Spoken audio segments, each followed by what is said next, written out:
Em nome do Pai, do Filho e do Espírito Santo. Amém. Meus queridos irmãos e irmãs, no Evangelho de hoje, Jesus está numa controvérsia com os discípulos de João, que recordam o exemplo dos fariseus e se perguntam por que é que nós e os fariseus jejuamos e os seus discípulos não jejuam. A resposta de Jesus, ele usa 3 comparações.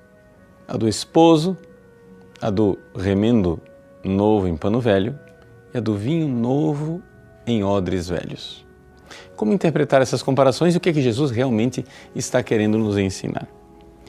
Bom, as interpretações são várias. Graças a Deus, nós temos na igreja um tesouro riquíssimo para interpretar esse texto. Mas eu gostaria de partilhar com vocês uma leitura e meditação desses dias. Existe uma reflexão de Remígio de Auxerre, um abade medieval, que provavelmente nenhum de nós leria se não fosse Santo Tomás compilá-lo na Catena Áurea. Ele é da época lá do Renascimento carolíngio. Bom, Remígio de Auxerre tem uma intuição que eu acho que é brilhante. Ele diz assim: Jesus não está exigindo o jejum dos seus apóstolos, porque eles, os apóstolos, ainda são homens velhos. Ou seja, eles ainda são o tecido velho. Não vale a pena pôr remendo novo. Eles ainda são odres velhos. Não vamos pôr vinho novo. Por quê? Porque eles ali ainda estão com o esposo do lado, Jesus, e no fundo, eles ainda estão se escorando em Jesus porque não foram renovados. Os apóstolos ainda não foram renovados pela graça divina. Não houve ainda a paixão, morte e ressurreição de Jesus, Pentecostes.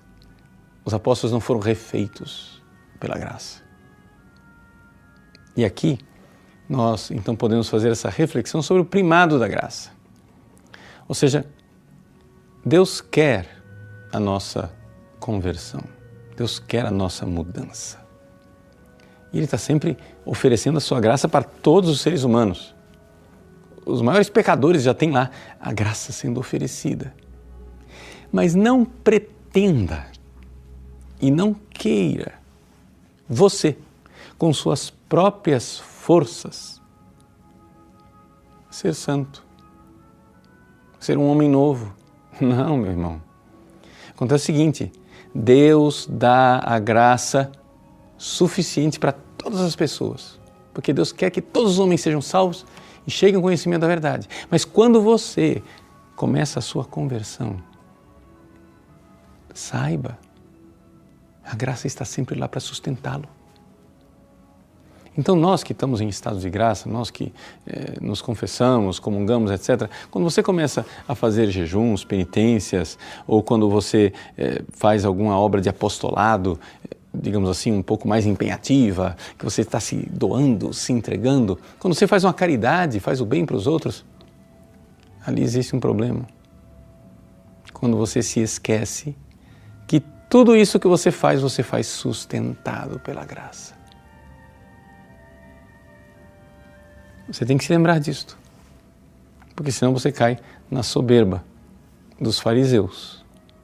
Você vai cair no erro daqueles que, como pelagianos, acham: eu consigo, com minha própria força, ser santo. Não, nós somos mendigos da graça divina. Então a comparação de Jesus é esta. Sim, o Senhor quer pôr em nós o remendo novo.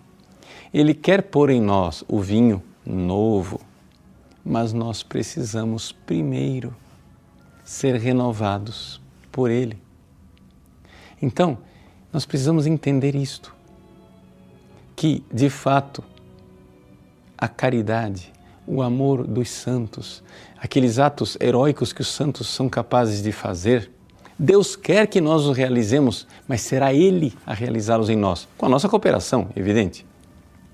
Mas é primeiro necessário conviver bastante com o esposo na oração, para que a graça nos ajude e nós então possamos realizar as obras do esposo.